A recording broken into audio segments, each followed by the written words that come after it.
Na aula passada nós discutíamos o governo Floriano já, né? Falávamos da crise do governo Floriano, do que ele ia enfrentar, e a questão era como ele ia sair dessa situação. A aula de hoje, a gente dando continuidade a isso, nós escolhemos como título dos anos entrópicos a colmeia oligárquica. Na verdade, esse tema, um termo usado na obra do Renato Lessa, que é a Invenção Republicana, ele discute exatamente esses anos entrópicos, esse período aí em que havia uma tentativa de centralização e essa centralização acabou gerando instabilidade. Bom, falamos do governo do Floriano. O Floriano enfrentava alguns problemas.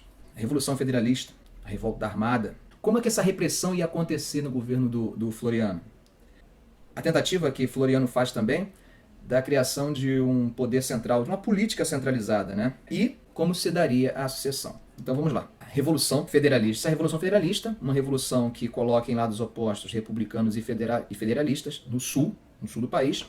Esses movimentos que acontecem no sul, eles vão trazer certa estabilidade política. Floriano vai acabar se posicionando, no primeiro momento não, mas no segundo momento ele acaba se posicionando. E essa revolução ela traz um número de mortos muito grande e não vai ser resolvida definitivamente no governo de Floriano, tá? Apenas no governo do Prudente Moraes, seu sucessor civil.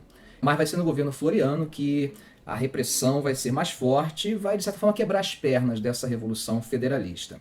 Em paralelo a essa Revolução Federalista, temos uma questão mais direta aqui mesmo na capital, no Rio de Janeiro, né? Na então capital, Rio de Janeiro, Distrito Federal, que era a revolta da Armada. A Armada era a Marinha, como era chamada, né? Essa revolta ela traz também muitos problemas. Começa a haver uma adesão dos almirantes, né? Dos principais almirantes da Marinha. O Saldanha da Gama, que era uma figura importantíssima na Marinha, ainda um ministro da Marinha, ele vai relutar um pouquinho, mas depois ele acaba se envolvendo e isso ganha grandes proporções, que vocês vão ver que acaba, inclusive, havendo uma ligação entre essa revolta da Armada e a revolta federalista, né? Inclusive com a morte do Saldanha da Gama ao final. Bom, essa revolução aqui, essa revolta da Armada, na verdade, que acontece aqui, ela tem sérias consequências. Primeiro, como que Floriano vai lidar? No primeiro momento, Floriano vai armar a defesa da costa, principalmente em relação à Baía da Guanabara. Vai proteger, ordenando aos fortes do litoral, tanto do Rio quanto de Niterói, que bombardeassem esses navios. Olha só, o exército, a artilharia bombardeando navios brasileiros, da Armada brasileira.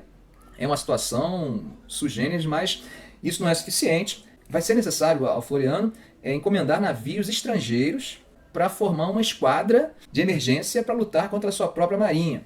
Custódio de Melo, que era um almirante que fazia parte desse movimento, ele vai inclusive apelidar essa esquadra que Floriano compra de esquadra de papelão, tentando desmerecer, tirar o mérito dessa esquadra.